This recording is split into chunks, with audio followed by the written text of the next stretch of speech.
Hello and welcome to the Vanguard 2026 Economic and Market Outlook webinar. Over the next 30 minutes or so, we will share some key insights and discussion points from the 2026 Outlook report, which is now available to download on the Vanguard website via the relevant links provided on your screen. My name's Libby Newman and I'm part of the Financial Advisor Services team here at Vanguard. I'm pleased to be joined today by two colleagues of mine from the Investment Strategy Group. Firstly, Grant Feng, a senior economist, and we also have Jan-Carl Plagger, Head of Investment Strategy Group, Asia Pacific, and Global Head of Indexing, Active and ESG Research. Welcome and thank you both for joining us. Before we dive into this year's outlook, let's start with a bit of a recap of 2025. The majority of markets delivered positive returns into 2025, and so if you've got a mix of global and international shares and bonds, say 70% shares, which is pretty typical in Australia, this translated to a third straight year of double-digit returns. In equity markets or shares, which is shown on this slide in green on the left-hand side, markets outside of the large US market, like Europe and a number of emerging markets and even the smaller cap stocks in Australia, delivered returns in excess of 20%. Mind you, the US tech market continued its strong run it's had since the end of 2022 to deliver standout three-year returns in excess of 30%. However, strong historical returns for 1 year does not necessarily mean we'll continue this in 2026 and in the future, and in some cases we have taken tomorrow's returns for today. We'll dig into the implications of the last few years of strong returns on our expectations for the future a little bit later. The higher level of interest rates in bonds and fixed interest markets, which we have enjoyed since 2022, we're off that zero bound, has really set the stage for some stronger returns in the defensive asset classes. This is something that we think should continue. Again, we have more details on that to come later. Let's start with the key messages for this year's outlook. Jan, can you kick us off? Well, thanks, Libby, and hello everyone also from my side. Well, this year's outlook contains three main messages. The first is about AI. We believe that AI is set to be the most influential driver of the global economy in 2026. Of course, other factors such as fiscal policy, monetary policy, or mega trends such as aging population, the indebtedness of countries, all that matters, but we believe that AI is going to be the star of the show and will have the highest impact on shaping global economies. The second point is also related to AI. It's about AI investment. In fact, we believe that AI investments will be the key driver of GDP growth, of economic growth, and then also by extension of productivity. And as we will disentangle a bit further over the course of the webinar, we believe, and that might come as a surprise to some, that we're still in the early stages of the AI investment cycle.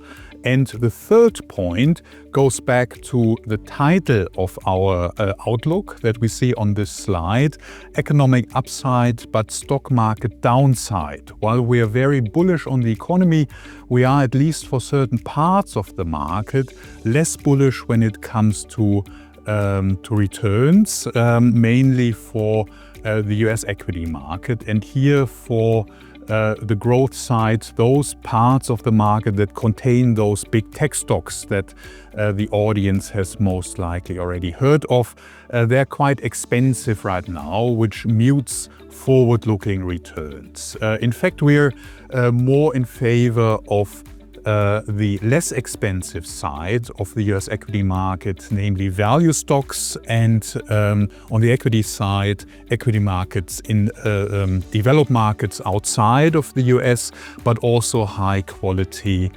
bond markets globally.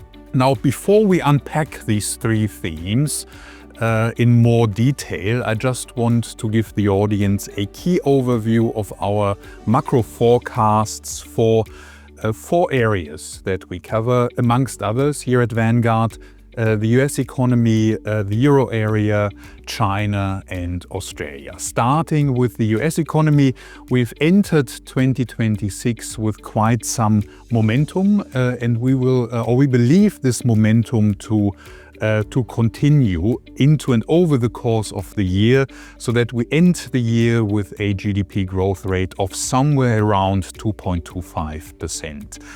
Mainly fueled by AI-related investments that I just mentioned, but also by quite healthy consumer demand.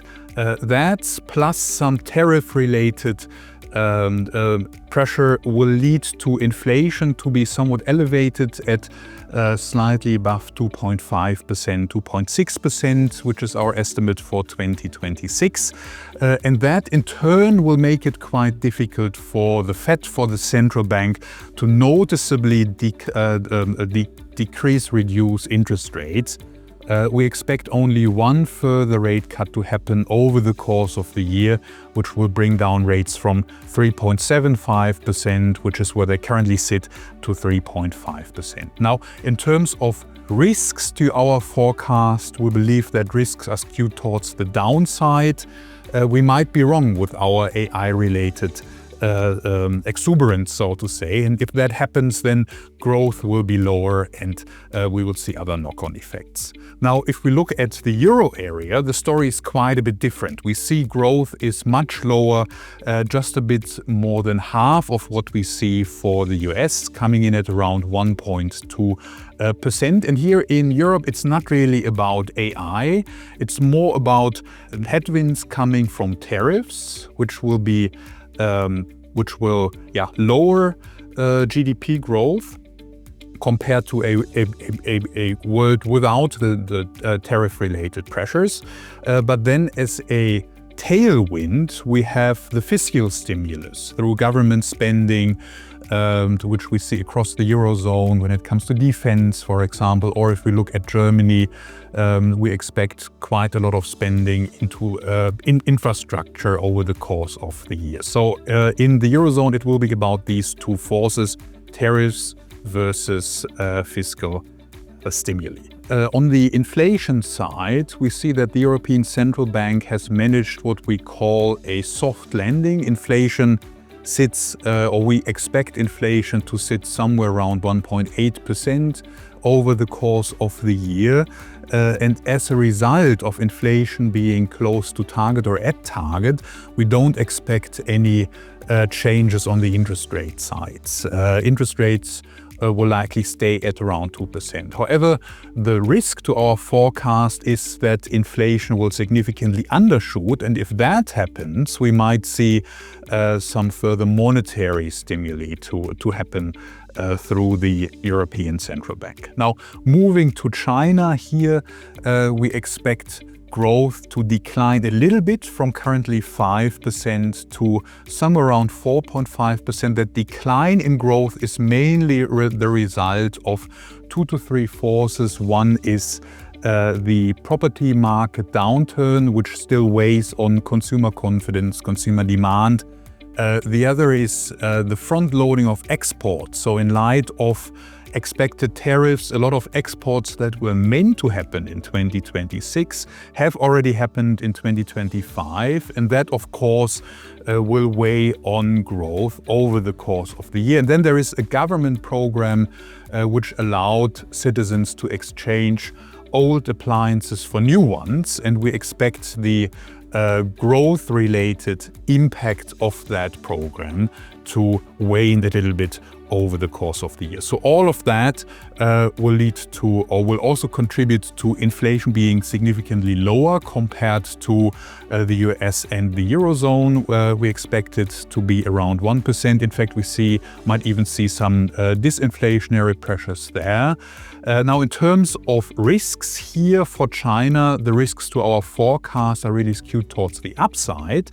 So we might underestimate the beneficial impact of AI, also when it comes to the Chinese economy.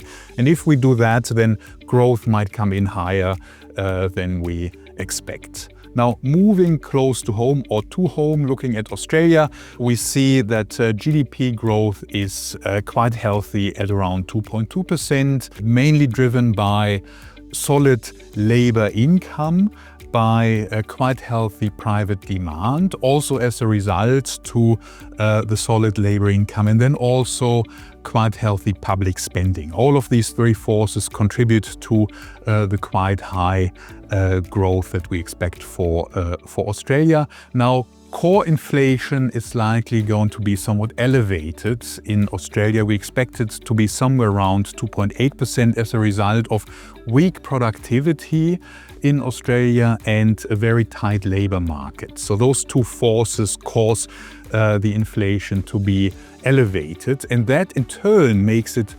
unlikely that the central bank, the RBA, will reduce interest rates noticeably over the course of the year. The risk to our forecast here is skewed towards the downside. In fact, it might be that the weak productivity that I mentioned, coupled with the tight labor market, might prolong the disinflationary process and might cause rates to stay higher for longer.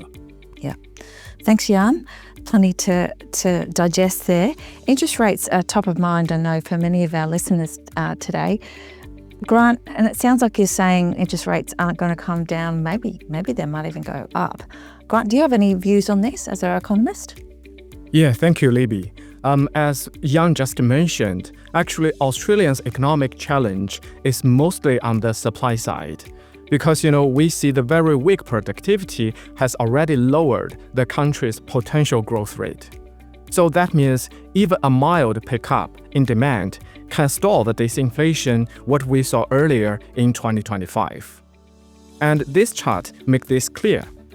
Inflation has already re-accelerated since the second half of last year, right after the rate cuts began. But at the same time, the labor market here is still very tight, with the unemployment rate remaining low by historical standards. So when you combine a tight labor market with weak productivity, then you will see unit labor cost stay very high, making the disinflation process slower and even stickier. So if we look ahead, we will see the RBA is likely to lean more heavily on its price stability mandate. That means any further rate cuts will probably be delayed and very gradual because inflation will take longer to bring back to target. Yeah. And just as a reminder, disinflation means inflation slows. It doesn't mean prices come down. Thanks, Grant. We've already talked a little bit about AI, and let's talk with that theme, as economists from around the world appear to hinge a lot of expectations on it. So I know we like to look back at history a lot at Vanguard and compare this cycle to previous cycles. Where are we at in the AI cycle relative to other cycles in history? Yeah, very good question. AI has already been the standout theme this year. But we need to distinguish between the economic and the financial market side. So let's start with the economic side. Actually, since the emergence of ChatGPT in late 2022, AI investment has already contributed roughly $250 billion to the US GDP. While this sounds big, but if we compare the current AI cycle to past major build-outs, like the railroads, like the post-World War II auto manufacturing, oil and gas, and the latest 1990s telecoms, then it's very clear we are still in the early stages. Actually, this chart shows that historical investment cycle typically peak 4 to 6 years in. So based on that pattern, today's AI cycle appears to be tracking the trajectory of historical build-outs. Actually, only 30 to 40% of the way to past peaks. And actually, every round of technological innovation has been followed by the economy engaging in significant upfront investment in the new tools. We expect AI to be no exception. And another sign we are still in the early stage is AI spending is already broad-based. Unlike previous tech booms driven by only a smaller group of industries, This AI wave actually includes power generation, chemicals, real estate, and technical services. All these sectors investing at the similar levels. So that means multiple phases still ahead of us, not a late-stage surge. So on the economic front, the AI investment cycle looks much more like the beginning of the classic multi-year build-out rather than the end. That investment in other parts of the market I don't think has attracted as much attention as tech. And so one fear, I know we had a couple of softer job prints late last year, one fear that many people have is that AI is going to take their jobs. Is there any truth to this? Yeah, good question. AI is indeed reshaping how we work, but I don't think it's the main driver of the recent slowdown in job growth, especially in the US labor market. Yes, some roles have already seen some job losses from automation, and that happens with every new technology. But if AI were actually causing broad job cuts, then we would see weaker growth in those occupations which are most exposed to AI. However, the data shows the opposite. The jobs most exposed to AI are actually growing faster than the rest of the labor market. And their real wages are also rising more quickly, as the chart shows to us. So that tells us today's AI tools are mostly helping workers, boosting productivity and shifting tasks towards higher value activities, rather than replacing people out of the labor market. While AI models can actually outperform humans on some coding tasks or structured tasks, they still struggle with the real-world judgment. So that means we will still need significant advances before AI can cause broad and measurable labor market disruptions. So here is our bottom line. Early evidence points to AI augmenting work, not eliminating it. Exactly what this chart shows us. Phew, that's great news for me because I spend a lot of my time using AI for my own job. Thanks for that deep dive on the economic side of things, Grant.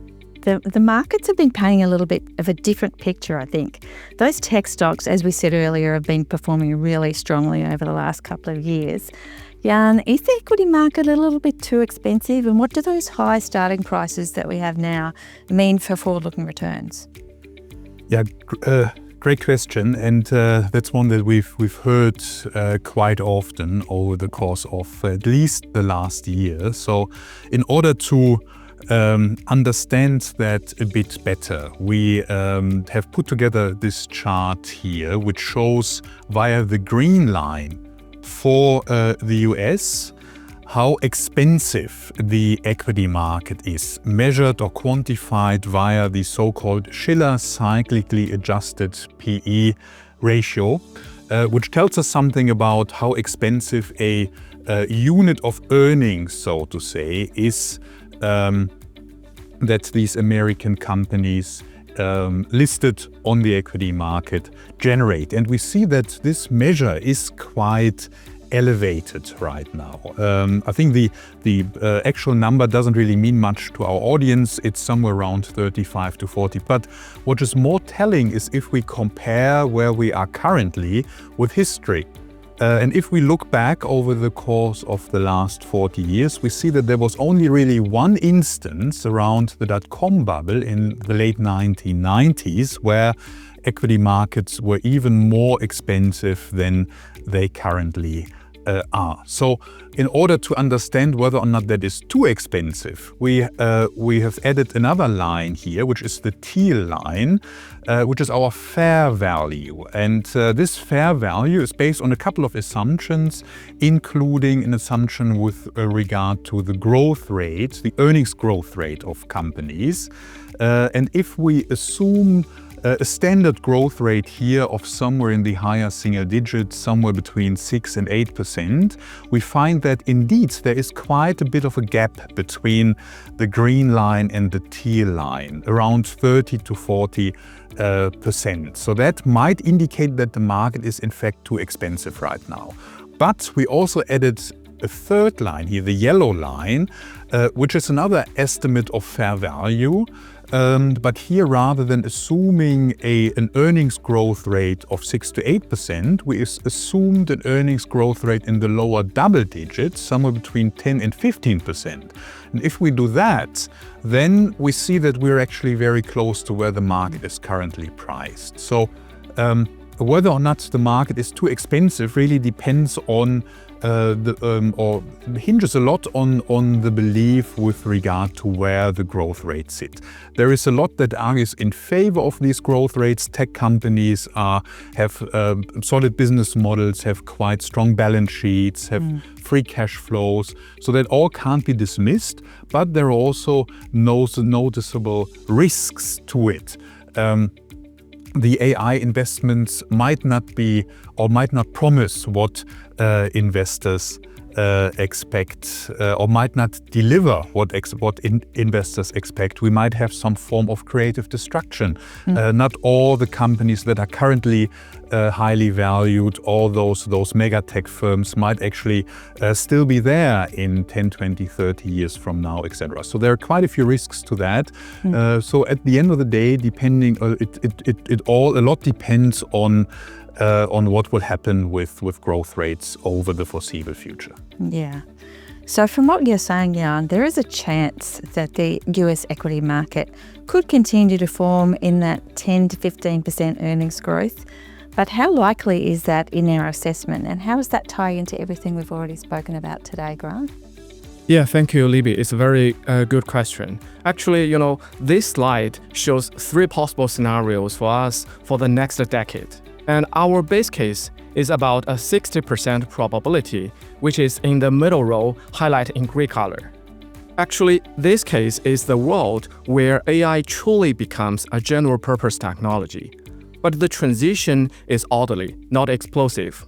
So in this scenario, we see earnings grow 6 to 8%, which is solid, but still lower than what the market are currently pricing. But AI competition will increase, and new entrants will take a share of the future profits. So that gives you expected US equity returns of 5 to 7% over the next decade. Still positive, but a little bit softer than the past few years. And there's also an upside case, about a 10% probability, highlighted in green. Which is the one that is currently priced. Yes, exactly. So this is where AI's impact is stronger and faster than we initially expected. In this case, we see PE ratios stay elevated or even rise, and earning growth stay above 8%, and the US equity returns hold at around 8 to 10%.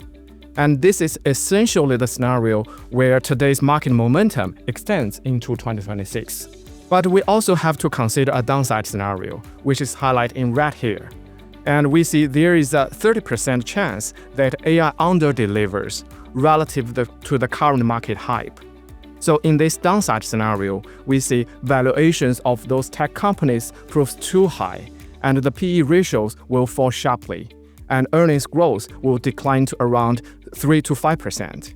And the US equity returns may even drop to 0 or even slightly negative. So if you combine all the 3 scenarios, the weighted average expectation is the US equity returns of about 4 to 5% per year. And that's our central forecast. And importantly, the longer the market keeps rally today, the more likely it becomes that future returns settle into that lower range. So to recap for the non-economists in the room, red is a little bit like social media. We all use it, but it doesn't necessarily make us productive, or it doesn't make firms that we work for any more profitable. Grey is embedding that tech in our daily lives, but fierce competition and the already priced for perfection markets we've spoken of equals some tempering of those future returns. And green is a continuation of today's returns, a lower probability, I think we've agreed, and it's predicated on AI being even more transformative than the current optimism suggests. And new industries are arising, a bit like internet shopping at the advent of the internet back in the day. So, Jan, we've covered a lot of US equities. What's the story for other parts of the the equities market? Equity markets, yes. Well, we are looking at a whole range of equity markets. On this slide, we just focused on 5, and we look at these equity markets from 2 different perspectives. One, and that is what the chart on the left-hand side is about, is through the lens of expensiveness.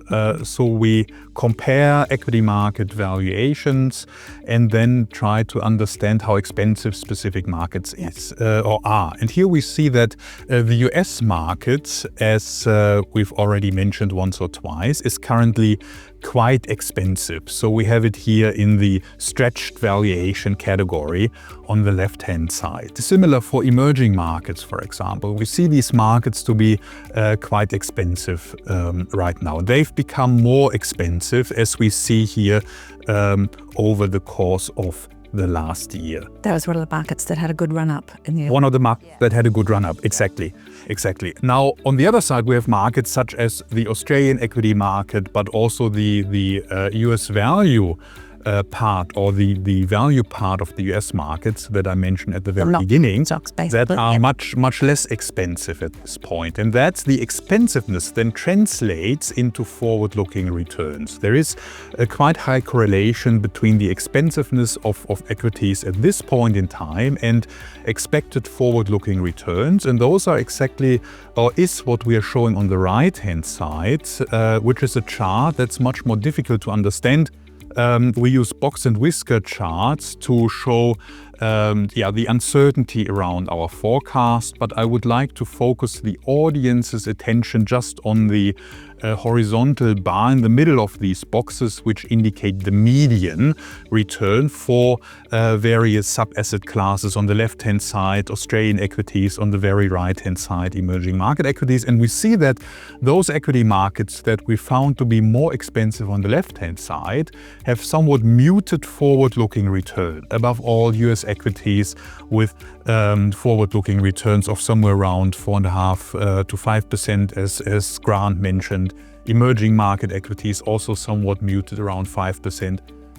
On the other side, we have US value stocks, as we said, much less expensive. And here they are more bullish on returns. We expect them to come in at around 7.5% per annum over the course of the next 10 years. So a somewhat negative correlation between expensiveness now and forward-looking returns. Yeah. So within global equities, we might be looking at different parts of the market sort of contributing more to being drivers of returns in the coming years. What's the picture for bond markets on the other side? Bond returns now are much higher compared to where they used to be some exactly around 2020. Yeah. So that is the consequence of central banks around the world having increased interest rates quite significantly.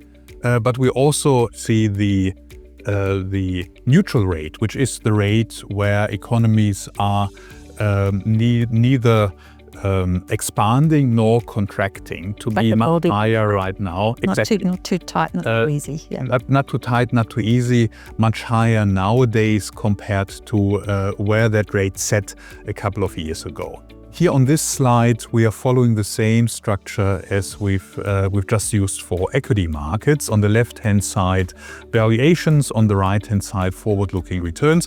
I don't want to focus on the valuations in light of time, just on forward-looking returns. And we see here that they are somewhere around 4 to 4.5%, 5%. So quite attractive in a historical context. Yeah. And what's also important is to compare them with the aforementioned equity market returns. So in contrast, there's just about a difference on average of around 1 to 1.5 percentage points. So the equity premium, so to say, that investors get is quite low in comparison. If we compare where we are right now with where we used to be some, let's say, 5, 6 plus years ago. So in order to get that additional 1 percentage point in return, investors have to take on quite a bit more of additional risk. Yeah. Okay, I'm going to come to you with this one, Jan. We've talked about the economy and markets. How does all this come together in a multi-asset portfolio where you have equities and bonds? Yeah. Very good question. So we are producing an analysis similar to the one that I showed for equities and bonds, also for various allocations of equities and bonds to see how the picture changes as we start to increase equities or the exposure to equities. And what this chart here shows are our return estimates, again, over the course of the next 10 years, starting with a relatively conservative allocation that we see on the left-hand side, just 20% equities and 80% bonds, then all the way up to an aggressive allocation with 100% equities. And again, I would like to point the audience's attention to just the median returns here for now.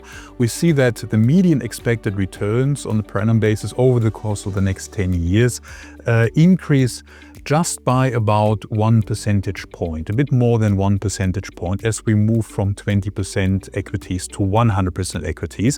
At the same time, as we see in these bubbles at the top, volatility, which is a measure of the riskiness, the fluctuation, increases threefold from around, 5% to 15%. So that is what I mentioned earlier. Investors have to really accept a lot of additional risk for a comparably moderate additional return boost, so to say. But then also by the relatively expensive equity markets driven by parts of the US equity market. As we said. So that in a nutshell is, I think, are the key points worth mentioning in the multi-asset context. Yeah. Let's just summarise all that we've spoken about today. AI is set to be the key driver of the global economy in 2026, alongside other major trends like globalisation, demographics, debt and policy decisions, which remain all important. The AI capital expenditure cycle is underway, but still in the relatively early days versus history, with infrastructure investment paving the way for broader adoption in other industries. However, US markets seem dependent on a handful of large tech firms continuing their strong profit growth, which is already priced in to a narrow range of stocks. So we think that global fixed income, US value stocks, which are outside of tech, and developed market equities outside of the US might be the engines for return going forward. High quality fixed income offers attractive risk-adjusted returns and will also continue to be a force in portfolios in the medium to long term. Before we say goodbye, I want to remind everyone that you can find the full economic and market outlook report by following the links on your screen. You can also look forward to more insights and proprietary research from Vanguard's Investment Strategy Group in 2026. That leaves me to say a big thank you to Jan and Grant for joining us today, and of course to you for tuning in. We hope that you found the session useful and informative.